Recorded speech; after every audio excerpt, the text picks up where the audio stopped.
Hello and welcome to this new video on how to add base network to Metamask.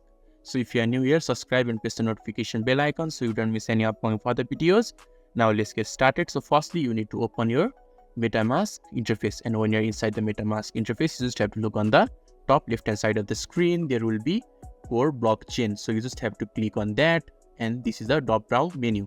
And when you click on that drop down menu, a pop-up box will appear, and in the bottom of the pop-up box there will be add network button. So you just have to click on that add network, and add a network section will be appeared right in front of the screen. Now you just have to go through the networks one by one, and you will be able to see base mainnet.